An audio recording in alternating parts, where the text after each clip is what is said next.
Yes, good evening everyone, welcome to the global world. आज के session को हम लोग यहाँ पर स्टार्ट करेंगे। सेशन में हम लोग कंप्लीट करने जा रहे हैं स्टैटिस्टिक्स को, यानी कि मनोविज्ञान के अंदर सांख्यिकी क्या होती है।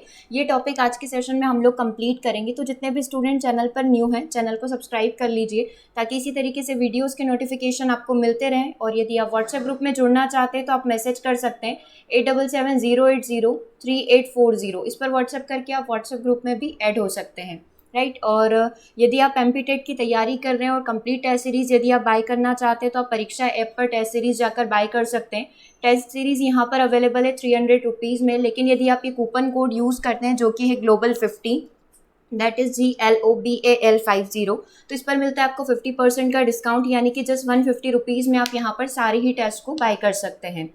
ओके, तो सेशन को हम लोग यहाँ पर स्टार्ट करते हैं। और स्पेसिफिक यूपी टेट की यदि आप तैयारी कर रहे हैं तो उसके लिए आप सीडीपी के कोर्स को ज्वाइन कर सकते हैं। इसमें 500 रुपीज़ में आपको पूरा सीडीपी का कोर्स दिया जाता है। वैसे सभी टीईटी के लिए ये अवेलेबल है, लेकिन 1 मंथ स्पेशल बैच है जो यूपी टेट के लिए स्टार्ट किया गया है। तो यदि आप इस सेशन ज्वाइन करना चाहते हैं तो आप एक बार से ज़रूर व्हाट्सएप करें।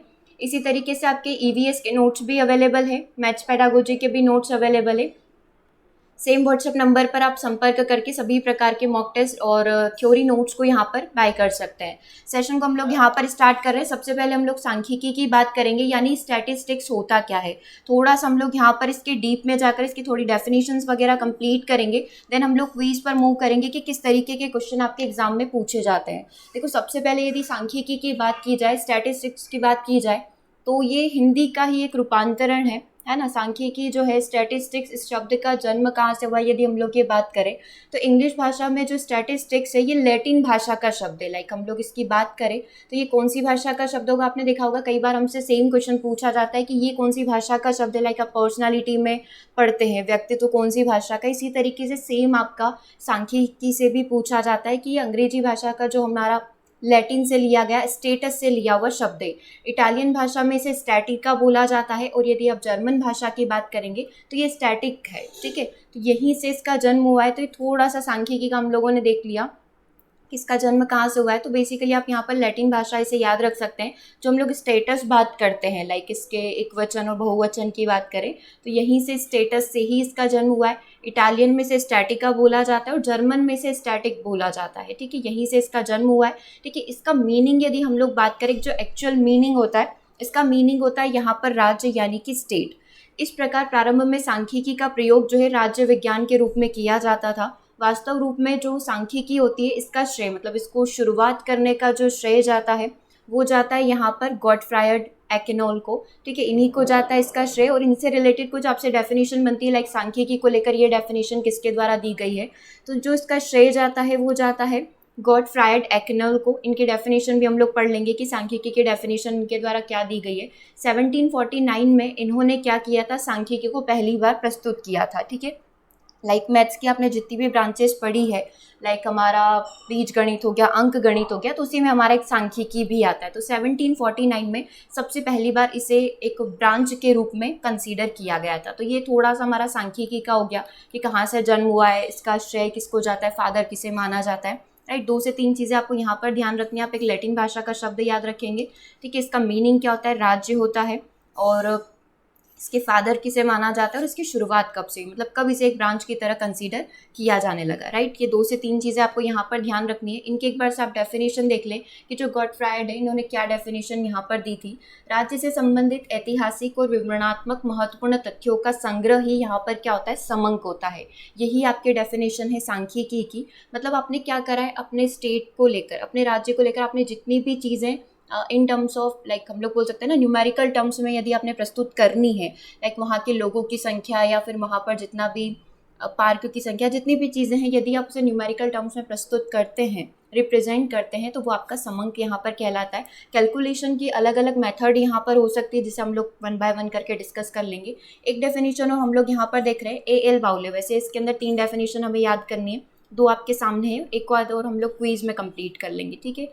तो बाउल की जो डेफिनेशन है, किसी अनुसंधान से संबंधित तथ्यों का अंकात्मक विवरण जो है समंक कहलाता है, जिसे एक दूसरे से संबंध रखा जा सकता है। मतलब 2 चीज़ें यदि रिलेवेंट है, एक दूसरे से इंटरकनेक्टेड है, तो वो चीज़ें क्या कहलाती, समंक कहलाती। लेकिन कौन सा फॉर्मेशन होना चाहिए उसका, अंकात्मक विवरण, यानी कि हम लोग बोल सकते हैं वही न्यूमेरिकल टर्म्स में आपको वैल्यूज़ बतानी होगी। तो ये चीज़ें क्या कहलाती है, ये चीज़ें आपका स्टैटिस्टिक्स के अंदर आती है, समंक के अंदर इन्हें कंसीडर किया जाता है। ठीक है, आगे बढ़ते, कुछ वही चीज़ें जो हम लोगों ने एक बार क्विज में कंप्लीट करी थी, लाइक मध्यमान हो गया, मध्यांक हो गया, बहुलक हो गया, यानी मीन मोड मीडियन क्या होते हैं। यदि हम लोग सबसे पहले बात करें तो मध्यमान क्या है। मध्यमान वह मान है जो दिए हुए पदों के योगफल में पदों की संख्या को भाग देने पर प्राप्त होगा। मतलब आपके पास जितनी भी टर्म्स है आप इन सबको जोड़ लीजिए और टोटल कितने नंबर से ये, इससे इसको आप डिवाइड कर देंगे तो यहाँ पर आपके मध्यमान की वैल्यू आ जाएगी। इसकी एक डेफिनेशन और प्रचलित है, किसी अंक सामग्री में समस्त अंकों के योगफल को उन अंकों की संख्या से भाग देने पर जो आपको भागफल मिलेगा, जो आपको रिजल्ट मिलेगा, वो उसका मध्यमान कहलाएगा। एक डेफिनेशन और यहाँ पर पूछी जा सकती है, मध्यमान क्या होता है। मध्यमान वह प्राप्तांक है जिसके दोनों ओर का जो विचलन है, लाइक दोनों ओर का जो डेविएशन है वो बिल्कुल इक्वल होगा। ठीक है, तो ये आपका मध्यमान हो गया।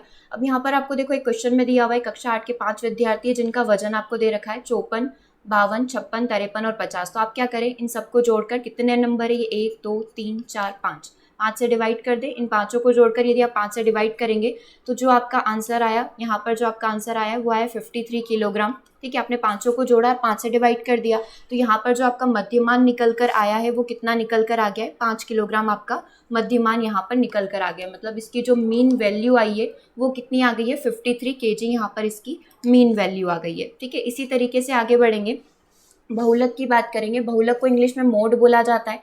इसका जो शब्द का जन्म हुआ है मोड का, ये फ्रेंच भाषा का है। ठीक है, कौन सी भाषा का है, फ्रेंच भाषा का है, जिसका मतलब होता है रिवाज। मतलब एक ही शब्द जिसका रिपीटेशन या एक ही नंबर जिसका रिपीटेशन बार बार हो रहा है वो उसका क्या कहलाएगा, वो उसका बहुलांक कहलाएगा, वो उसका मोड कहलाएगा। ठीक है, यदि आप लोग एक एग्जाम्पल भी लेकर देखें, आज हम लोग वैसे इसका क्विज करेंगे, जैसे 5, 2, 4, 3, 5, 5, इसमें आपको बहुलांक निकालना है। तो किस शब्द की आवृत्ति बार बार हो रही है, तो आपने देखा इस नंबर की आवृत्ति बार बार हो रही है, तो इसका जो बहुलांक बनेगा यानी कि इसका जो मोड बनेगा वो कितना हो जाएगा, 5 हो जाएगा।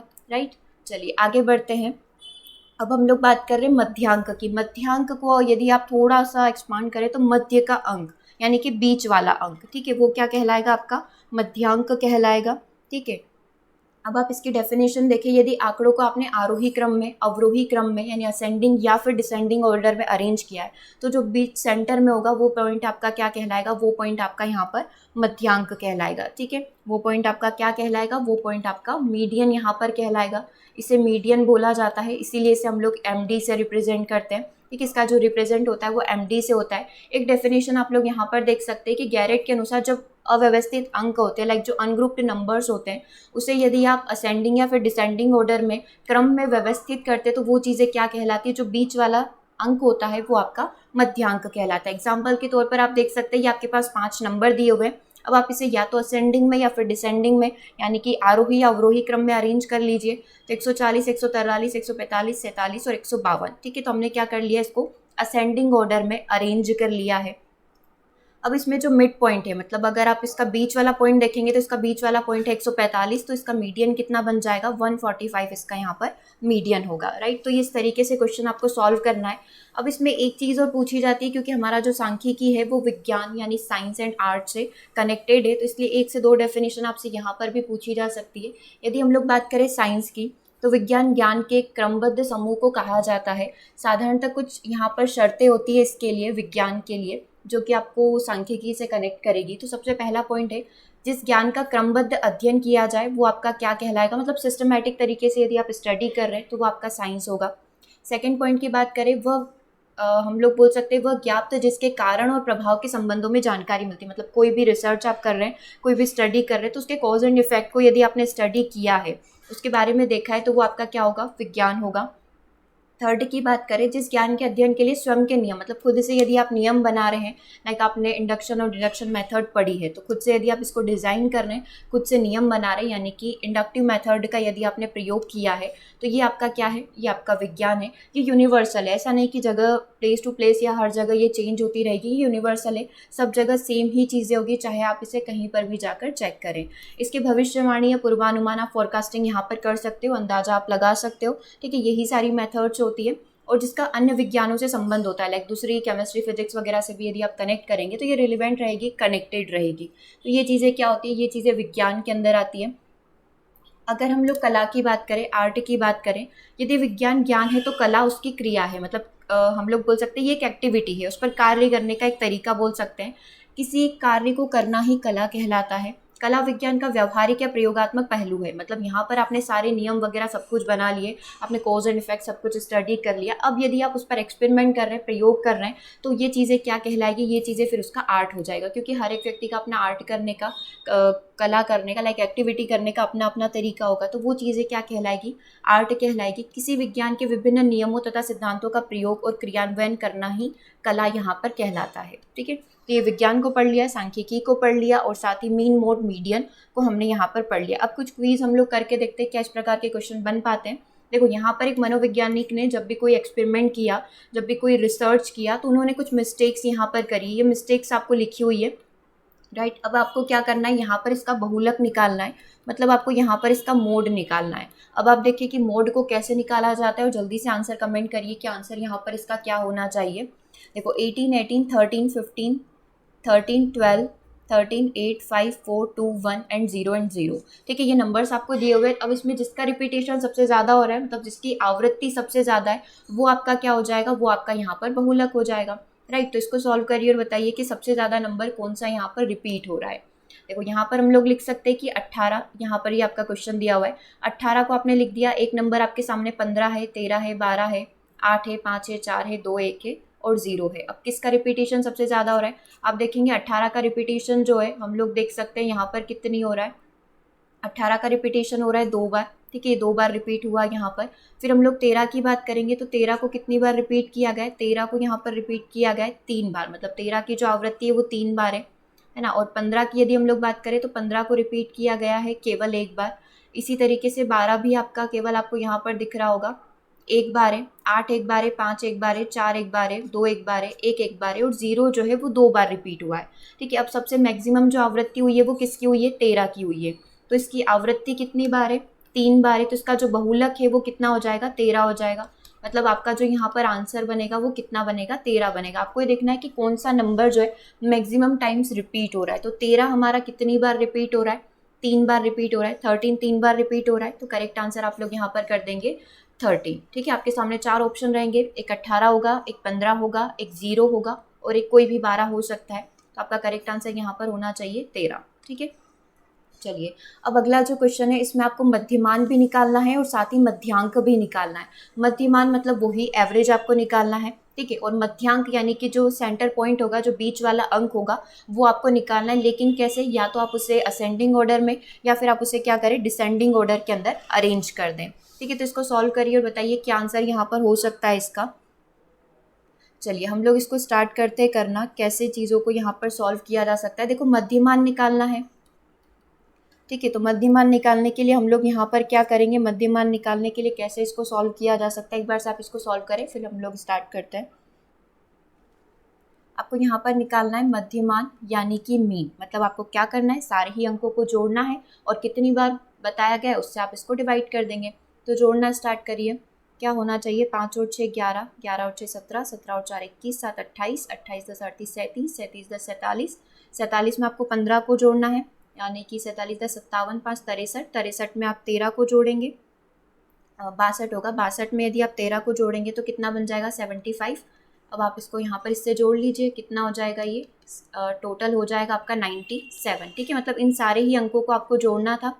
ठीक है, आपने इन सारे ही अंकों को जोड़ा 97, और कितने अंक है ये टोटल, 1 2 3 4 5 6 7 8 9 10। ठीक है, टोटल आपका यदि यहाँ पर मीन निकालने को बोला जाए, ठीक है, तो 97 है और टोटल अंक है 10, तो आपका जो करेक्ट आंसर बनेगा वो कितना बन जाएगा, 9.7। ठीक है, तो करेक्ट आंसर क्या हो गया, 97 divide by 10 which is equal to 9.7। तो अभी आपने सिर्फ निकाला है इसका, बोल सकते हैं मध्यमान निकाला है, मीन निकाला है। अब आपको यहाँ पर निकालना है मध्यांक को।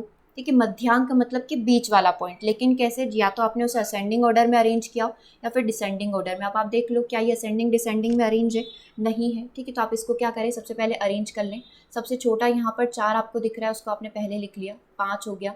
ठीक है, फिर आपका बचा हुआ है 6 और 6 2 बार रिपीट हो रहा है, फिर आपका 7 हो गया, यहाँ पर ये 7 हमने लिख लिया। उसके बाद बचा हुआ है 9 और 10, ये हो गया 9, फिर 10, फिर 13, फिर 15 और फिर 22, राइट।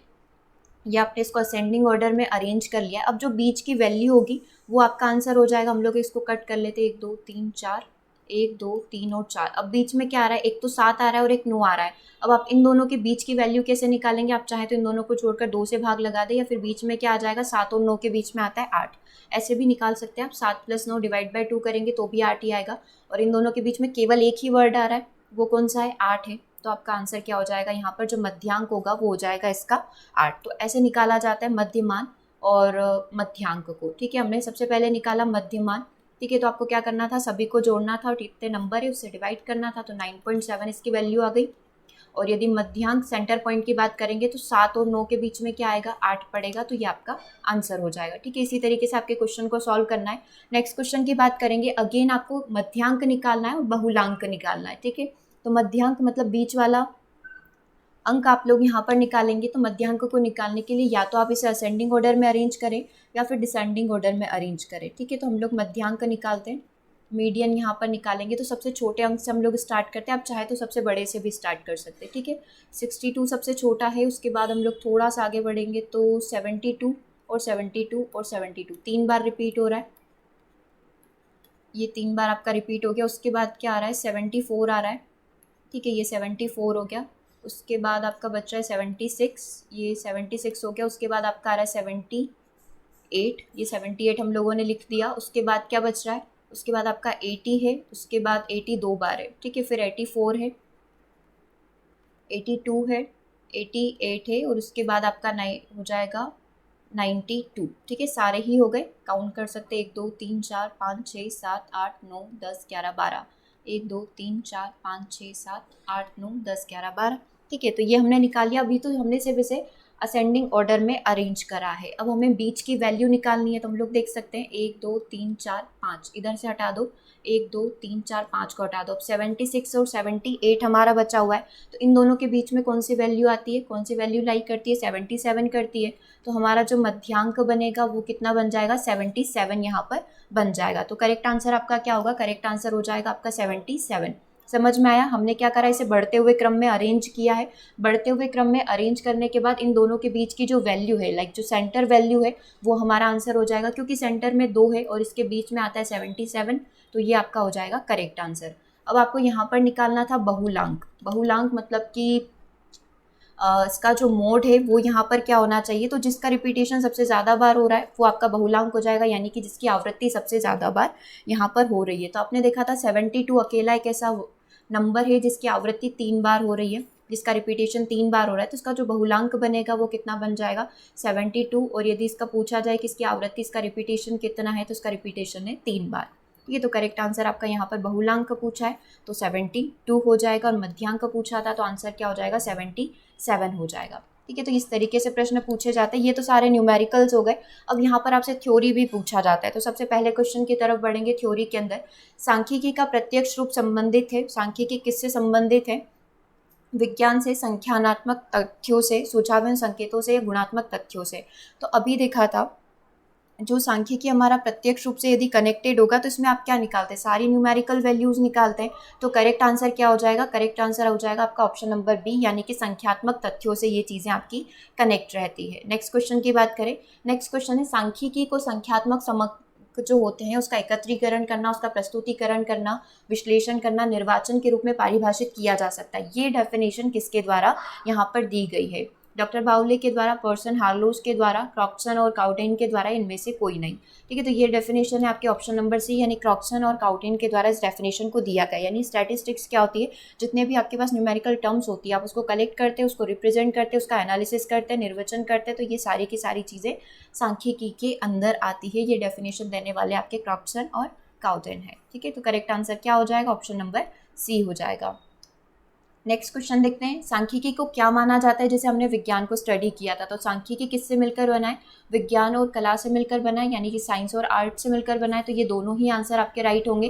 करेक्ट आंसर हम लोग बोल सकते हैं ऑप्शन नंबर सी यहाँ पर बिल्कुल करेक्ट होगा। चलिए क्वेश्चन नंबर 4 की बात करेंगे। क्वेश्चन नंबर 4 को देखेंगे और एक बार से आंसर करेंगे। क्वेश्चन नंबर 4 का आंसर यहाँ पर क्या होगा, मनोविज्ञान में सांख्यिकी की उपयोगिता क्या है। मतलब हम लोग यदि साइकोलॉजी स्टडी कर रहे हैं तो हम लोगों को स्टैटिस्टिक्स की आवश्यकता क्यों पड़ती है, आंकड़ों को सरल और बोधगम्य बनाने के लिए, ताकि वो इजीली कैलकुलेट किए जा सके, सुस्पष्ट मतलब बेहतर तरीके से उनका रिप्रेजेंटेशन हो पाए और शॉर्ट में आप उसको अच्छे से रिप्रेजेंट कर पाए। आंकड़ों के सहसंबंध मतलब कोरिलेशन बिठाने के लिए एक चीज़ का दूसरी चीज़ से, चाहे आप आईक्यू निकाल रहे हो, आप उसकी पर्सनालिटी कैलकुलेट कर रहे हो, कुछ भी चीज़ें यदि आप कैलकुलेट कर रहे हैं तो तीनों ही चीज़ें आपकी करेक्ट होगी।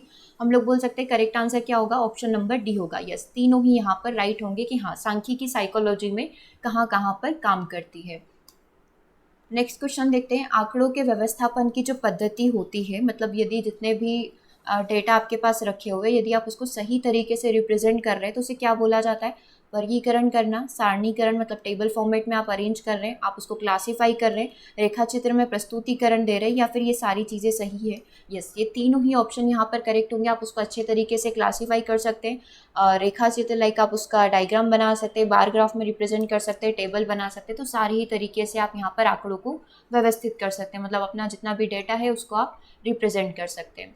नेक्स्ट क्वेश्चन देखेंगे, प्राप्तांक यदि किसी का नंबर 76 आया तो इसकी मिनिमम वैल्यू, देखो कोई भी नंबर होता है तो उसकी मिनिमम वैल्यू निकाली जाती है और मैक्सिमम वैल्यू निकाली जाती है। यदि हम लोग बात करें 76 की तो मिनिमम क्या होगी, 76 से कम होना है, और मैक्सिमम होगी तो वो 76 से ज़्यादा होगी। अभी बोला है 76 की मिनिमम वैल्यू निकालिए तो वो 76 से कम होना चाहिए, 76 से कम होना चाहिए। 76 नहीं हो सकता है, 76.5 भी नहीं होगा क्योंकि ये ज़्यादा है। 755 तो होगा ही नहीं, 755 तो कहीं ज़्यादा निकल गया। हम लोग यहाँ पर बोल सकते हैं, यहाँ पर जो है 75 पॉइंट हम लोग बोल सकते हैं, यहाँ पर 5 होना था। ठीक है, 70.5 जो है यहाँ पर आपका करेक्ट आंसर होगा, ऑप्शन नंबर डी। ठीक है, 75.5 जो है यहाँ पर करेक्ट आंसर होगा क्योंकि मिनिमम पूछा है। अगर मैक्सिमम पूछा होता तो हम लोग लगा सकते थे कि ये आपका मैक्सिमम है, और मिनिमम पूछा है तो ये आपका मिनिमम हो जाएगा। ठीक है, अभी मिनिमम की बात की जा रही है तो करेक्ट आंसर क्या होगा, ऑप्शन नंबर डी होगा। नेक्स्ट क्वेश्चन की बात यहाँ पर करेंगे। नेक्स्ट क्वेश्चन क्या बोल रहा है, केंद्रीय प्रवृत्ति के माप क्या क्या हो सकती है, यानी कि एवरेज निकालने की वैल्यू क्या क्या हो सकती है। मध्यमान सहसंबंध निकालना, मध्यांक निकालना, बहुलक। अभी हमने देखा था कि ये सारी की सारी चीज़ें एवरेज निकालने के लिए आपके सांख्यिकी के अंदर हम लोग प्रयोग करते हैं, तो ये सारे ही आंसर आपके करेक्ट होंगे। मध्यमान, मध्यांक और बहुलक तीनों ही चीज़ें आपकी यहाँ पर करेक्ट होगी कि केंद्रीय प्रवृत्ति को इसके माध्यम से निकाला जा सकता है। ठीक है, चलिए नेक्स्ट क्वेश्चन की बात करेंगे। अंक वितरण के सभी अंकों को जोड़कर उनकी संख्या को भाग देने पर जो भागफल प्राप्त होगा, मतलब आपने क्या करा है, अंक जितने भी नंबर्स आपको दिए हुए थे आपने उन सभी नंबर्स को यहाँ पर जोड़ लिया, और कितनी संख्या है, मतलब 4 अंक है तो आपको 4 से यहाँ पर भाग लगाना पड़ा, तो ये चीज़ें क्या कहलाती, प्रतिशांक यानी कि परसेंटेज, मध्यमान कहलाएगा, मध्यांक कहलाएगा, या फिर प्रसार कहलाएगा। क्या आंसर यहाँ पर करेक्ट होगा, देखो मध्यमान निकाला है आपने, भाग लगाकर बिल्कुल एक मीन निकालिया ना, उसकी एक एवरेज वैल्यू निकाली, तो इसे हम लोग यहाँ पर मीन बोल सकते हैं, एवरेज बोल सकते हैं। करेक्ट आंसर क्या हो जाएगा, ऑप्शन नंबर बी हो जाएगा। नेक्स्ट क्वेश्चन है, मध्यमान का गुण क्या होता है, मतलब इसकी कैरेक्टरिस्टिक्स की बात की जाए तो क्या क्या चीज़ें हो सकती है। इसमें एक एक्यूरेट वैल्यू निकल कर आती है, ईजीली टू कैलकुलेट, आप इजी इसको कैलकुलेट कर सकते हैं, इसकी गणना आप कर सकते हैं काफ़ी आसानी से और काफ़ी जल्दी। विशुद्ध प्रतिनिधित्व करता है ये प्राप्तांकों का, या फिर ये सारे ही ऑप्शन आपके करेक्ट है, तो करेक्ट आंसर होगा ऑप्शन नंबर डी। एक तो शुद्ध माप निकलती है, कोई भी एरर इसके अंदर नहीं होती है, आप इजीली इसको कैलकुलेट कर सकते हैं, फास्ट भी कर सकते हैं, और एक विशुद्ध प्रतिनिधित्व करता है ये नंबर्स का। ठीक है, तो हम लोग बोल सकते हैं ऑप्शन नंबर डी यहाँ पर करेक्ट होगा। नेक्स्ट क्वेश्चन देखेंगे, क्वेश्चन नंबर 12 आपकी स्क्रीन पर है।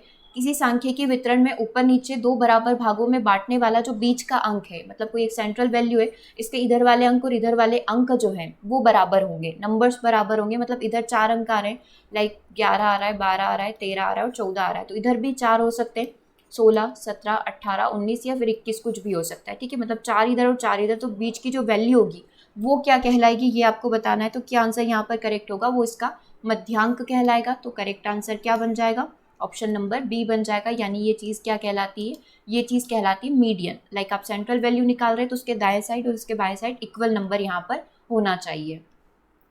क्वेश्चन नंबर 13 की बात करेंगे। देखो, यदि दिए गए आंकड़ों को आरोही या अवरोही क्रम में व्यवस्थित किया जाए, जो बिल्कुल सेंटर में पड़ने वाला जो आंकड़ा है वो आपका क्या कहलाएगा। ठीक है, अभी सेम चीज़ हमने डिस्कस करी थी कि या तो आप असेंडिंग डिसेंडिंग में ऑर्डर करें तो इधर वाले नंबर के इक्वल होंगे, इधर 6 नंबर आ रहे हैं तो इधर भी 6 ही होना चाहिए।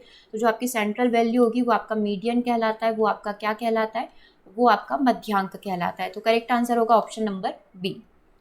क्वेश्चन नंबर 14 को देखेंगे, मध्यांक का दोष क्या होता है, मतलब इसके ड्रॉबैक क्या है। यदि हम लोग इसकी बात करें, मीडियन की बात करें, तो मीडियन के ड्रॉबैक यहाँ पर क्या हो सकते हैं, सीमांत मूल्यों की अपेक्षा की जाती है, निर्धारण इसको डिसाइड करने में हमें थोड़ी सी प्रॉब्लम आ सकती है, कठिनाई आ सकती है, कम पदों की दशा में आप सही से इस चीज़ को कैलकुलेट नहीं कर सकते, या फिर ये सारे ही दोष आपके करेक्ट है।